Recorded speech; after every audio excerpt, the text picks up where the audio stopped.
Você já parou para pensar a respeito do pecado e da graça de Deus? Eu quero te convidar hoje a juntos refletirmos sobre o pecado e sobre a graça de Deus e que não precisamos mais sermos escravizados pelo pecado. É tão interessante que o apóstolo Paulo, escrevendo aos Romanos, ele trata a pessoa submissa ao pecado como se fosse uma escravidão. Vamos ler Romanos 6, e primeiro a gente vai ler do verso 1 até o verso 6, que diz assim: Que diremos então? Continuaremos no pecado para que a graça aumente ainda mais? De modo nenhum. Como viveremos ainda no pecado nós que já morremos para ele? Ou será que vocês ignoram que todos nós que fomos batizados em Cristo Jesus, fomos batizados na sua morte?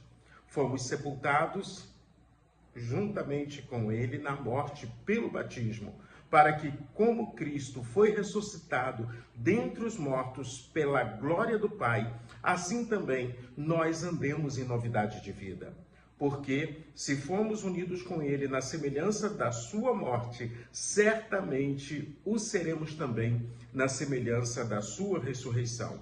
Sabendo isto, que a nossa velha natureza foi crucificada com ele, para que o corpo do pecado seja destruído e não sejamos mais escravos do pecado. É tão interessante que ele está ainda contrapondo a questão dos legalistas que queriam um ritual, obediência à lei, circuncisão, e ele está falando sobre a graça de Deus, o poder da graça de Deus. Ele está nos mostrando que a cruz de Cristo é suficiente para a salvação. Mas alguns diziam, agora você andando debaixo da graça pode pecar à vontade. Agora, já que não existe regras claras, você está muito à vontade para pecar. E aí ele começa dizendo assim, que diremos então? Olha, não é bem assim não. A coisa é muito diferente do que você está pensando, do que você está imaginando. Debaixo da graça de Deus, nós somos revestidos do poder de Deus. Debaixo da graça de Deus não é mais agora aquela relação de regras, de comportamento, de atitude. Nós temos um mandamento de amor. Quem ama a Deus tem intimidade com Deus. Quem ama a Deus obedece a Deus. Quem ama a Deus faz a vontade de Deus. Em consequência, se eu amo a Deus, eu vou amar as pessoas que estão à minha volta. Eu vou lutar contra as injustiças, eu vou lutar contra o erro, eu vou lutar contra tudo aquilo que afasta as pessoas do Senhor Jesus Cristo. Ao mesmo tempo, quando a gente ama ao próximo, nós também vamos querer que as pessoas tenham o maior presente, que é a salvação em Cristo Jesus. Então, quando a gente começa a refletir sobre tudo isso, ele usa a metáfora, ou usa o modelo do batismo.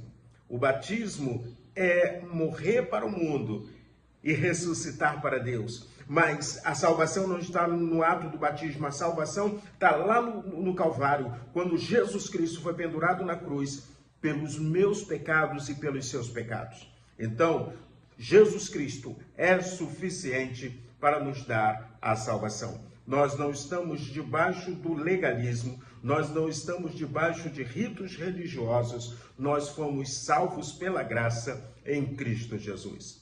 Finalizando hoje, eu quero que você reflita um texto bíblico que a gente já falou um monte de vezes na caminhada cristã. Sabemos ele de cor, que ainda no capítulo 6 de Romanos, só que o versículos 22 e 23 que diz assim: Agora, porém, libertados do pecado, transformados em servos de Deus, o fruto que vocês escolhem é para a santificação e o fim, neste caso, é a vida eterna. E aí o verso 23 diz assim: Porque o salário do pecado é a morte, mas o dom gratuito de Deus é a vida eterna em Cristo Jesus, nosso Senhor.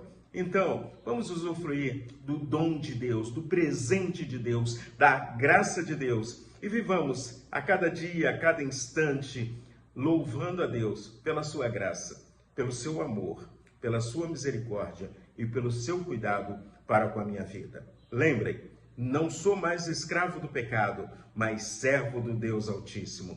Caminhava para a perdição, hoje eu tenho a vida eterna em Cristo Jesus. E por isso eu preciso ser uma pessoa melhor, porque muita gente pensa que o céu é na eternidade. Onde Jesus está é céu para mim, e espero que seja para você. Então caminhe com Jesus, o Cristo, todos os dias da sua vida. Que Deus abençoe a sua vida em Cristo Jesus.